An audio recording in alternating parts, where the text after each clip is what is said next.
It hasn't even been 2 weeks since the assassination of Charlie Kirk, and we have already got a mad dash by Republicans to implement policies that censor or suppress free speech. This should be very concerning to every freedom loving American.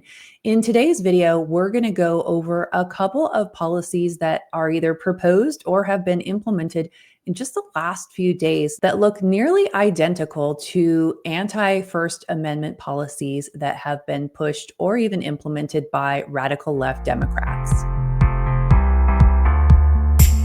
Hey everyone, I'm Julie Barrett and I'm the founder of Conservative Ladies of America. In today's video, I'm going to show you a couple different things that have come out recently by Republicans that look very similar, almost identical to radical left Democrat policies. One of them is a snitch line, really, here in Florida. It looks almost identical to a hate crimes hotline that I adamantly opposed in Washington state when I was living there. Now, I didn't oppose this policy because it was a Democrat policy. I opposed it because it is blatantly unconstitutional. And so when it's presented by Republicans, I also oppose it because it is unconstitutional. And there are a lot of people that I've noticed on social media who are cheering for these Republicans that are pushing to criminalize or penalize free speech. While I do understand the frustration that we've had with the left silencing conservative voices and even punishing conservative voices, people have lost their jobs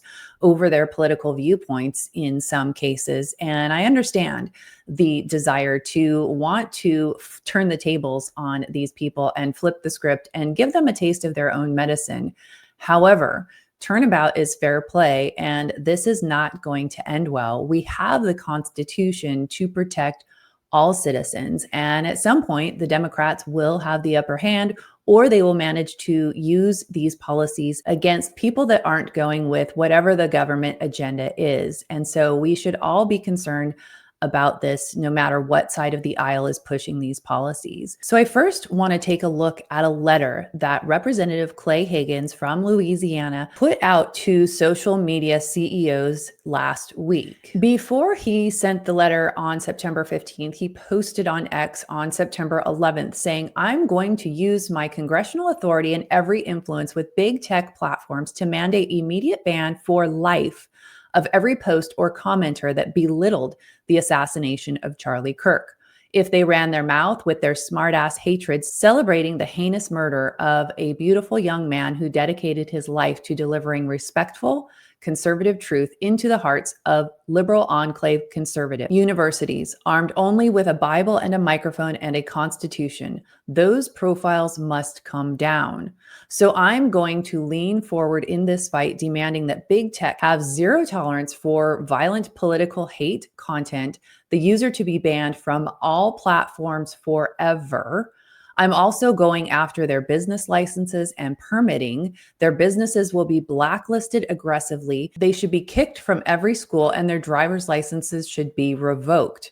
I'm basically going to cancel with extreme prejudice these evil, sick animals who celebrated Charlie Kirk's assassination. I'm starting that today. That is all." Then on September 15th, he sends a letter to Mark Zuckerberg of Meta, Facebook, Neil Mohan of YouTube. Elon Musk got the letter as well, as did Blue Sky, Trump Media Group, which is also Truth Social, and TikTok. And in this letter, he basically echoes what he said in his X post. But what I thought was interesting about this letter is he said, "I hold the gavel for the Federal Law Enforcement Subcommittee of the House Oversight and Government Reform Committee, and my chair has specific congressional authority over federal regulatory law enforcement. My committee will be a leading force in the righteous endeavor to protect the legitimate free exchange of ideas and opinions, which requires the vigilant maintenance of appropriate behaviors within our publicly accessed social media forums." Now, while I agree with Representative Higgins about the nature of these posts, that they are awful, they are evil and hateful, and they really do have no place on these social media apps, I also realize that we live in America and we have the ability to have free speech because of our Constitution. If we are going to have the government step in and regulate what free people are allowed to say on social media platforms, we are going up a very slippery slope, which is not going to end well for either side of the aisle. Think of this if you were saying something on social media about George Floyd and you've got Democrats in power. This is something that would very easily be able to be used against conservatives. We cannot target people because they have a different viewpoint than we do. And something like this, threatening these companies, threatening free speech, is not going to end well. Now, interestingly enough, at the very same time, on September 11th, when Representative Higgins made this post on X, the California legislature was busy posting a law that has a similar impact. It is Senate Bill 771. It has been passed by the California Assembly and the California Senate, so now it is just waiting to be signed into law. This bill will hold social media platforms accountable for violating state civil law. It specifically targets platforms with over $100 million in revenue. The purpose is to ensure that social media platforms don't use algorithms to promote violence, intimidation, or coercion based on protected characteristics like race, religion, gender, sexual orientation, or immigration status. It extends California's civil rights protections to the digital space, not to regulate speech or viewpoints. So the platforms are liable if their algorithms violate civil rights laws or aid such violations. The penalties include up to $1 million for intentional violations, up to $500,000 for reckless violations. It doubles the penalties if the victim is a minor and the platform knew or should have known. They say that this policy is needed to address a rise in hate crimes. The bill cites 31% increase in anti-immigrant hate crimes in Los Angeles County in 2024, a 400% rise in anti-LGBTQ disinformation online. It also cites a 52.9% increase in anti-Jewish bias and a 62% rise in anti-Islamic bias. Now, the common thread that I want you to see with the Higgins letter and with Senate Bill 771 in California is that both of these policies are enforcing content within the guidelines of their political views and political ideologies. It works both ways, and neither way is a good way. I think what we are going to continue seeing with policies like this is a ramping up on both sides. So if you live in a Republican majority state, the policies are going to look very similar, but potentially targeting different types of speech. So maybe instead of anti-LGBTQ speech, you might have anti-Christian or anti-conservative. Now, one of the things that I looked at in the California bill is it did pull out statistics for Jewish and Islamic religions, but there's nothing in it about Christianity. So it didn't address that at all, which isn't surprising, but it's interesting how much policy on both sides of the aisle there is to address what they deem as anti-Israel or anti-Jewish speech. And the next policy that I want to tell you about is essentially a snitch line. Now, in a video I did yesterday, I told you about the Protect USA app, which is an anonymous reporting tool where you can post about social media content that you don't like. You can target businesses so that people can go and look up what businesses and their employees are saying online so that they can, I guess, decide if they want to shop there or work there. I think this is a very slippery slope because we're reporting people to, I guess, get them in trouble with their employers or to hurt businesses. I don't think this is a good idea. This app is, from what I can see, developed by someone on the right wing, although there is no details about the group or the people behind it. So it's hard to tell. So much for transparency. The latest snitch line, however, is here in the state of Florida, where I live. Yesterday, Attorney General James Othmeyer announced a new domestic violent extremism portal. In his press release, he said the idea of someone being assassinated for peacefully opposing such radical ideals is vile and anti-American. Threats of political violence will not be tolerated in Florida. That is why today we are launching a new tool simply named the Combat Violent Extremism Portal to report acts or threats of political violence. Now, he was joined by the Commissioner of Education, who said in the press release, any educator who makes vile, despicable comments celebrating and encouraging violence in schools will be investigated and held accountable. While I agree that these comments by teachers and other public employees are unacceptable and should have consequences, I believe that this should be part of their contract with the school. There should be guidelines for public school employees and all public employees that are paid by the taxpayers for their public conduct and their social media conduct.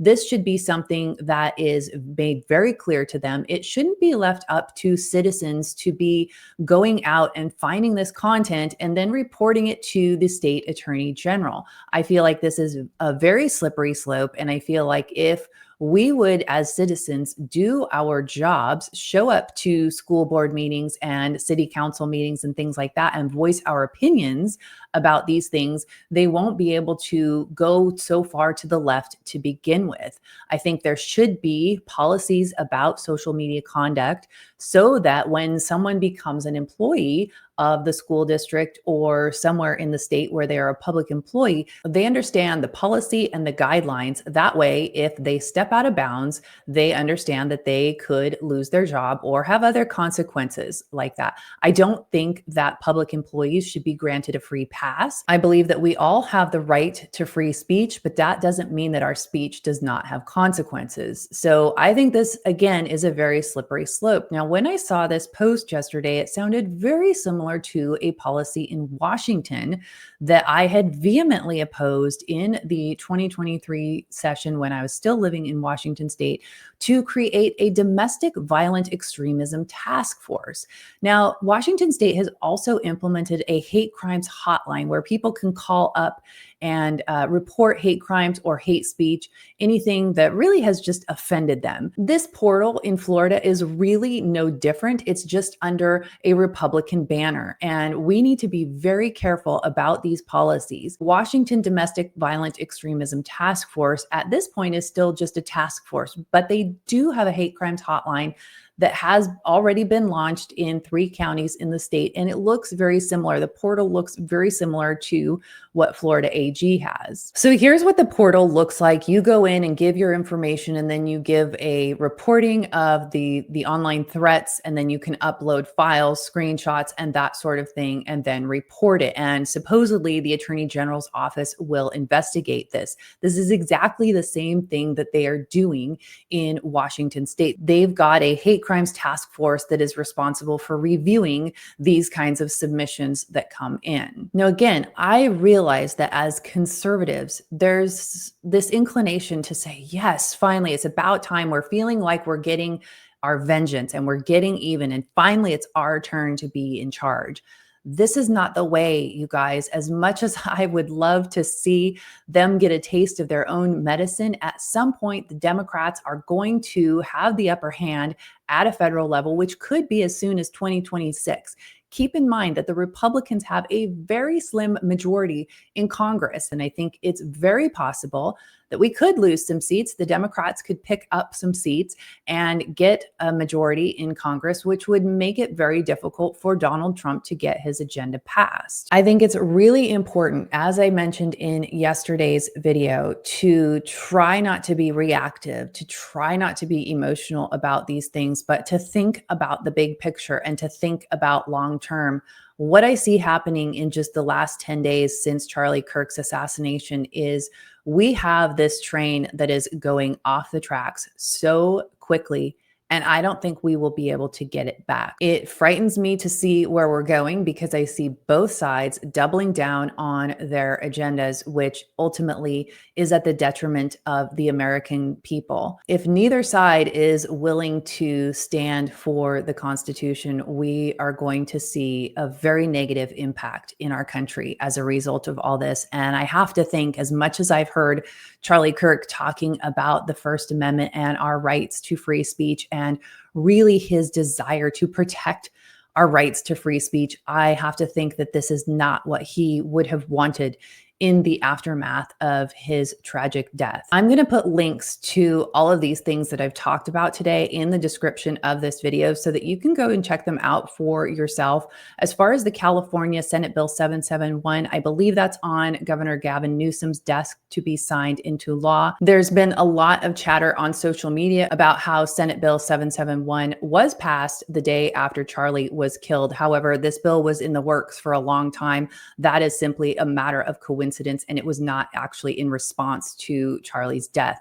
What we're seeing on the Republican side, however, is a reaction to Charlie's killing, and I think we are treading on very dangerous territory here. So I'd love to hear your thoughts on all of this. Please leave me a comment and let me know what you think about everything that's been going on. Please also share this video far and wide. Let everybody know what's going on. Thanks so much for watching, and I'll see you in the next video.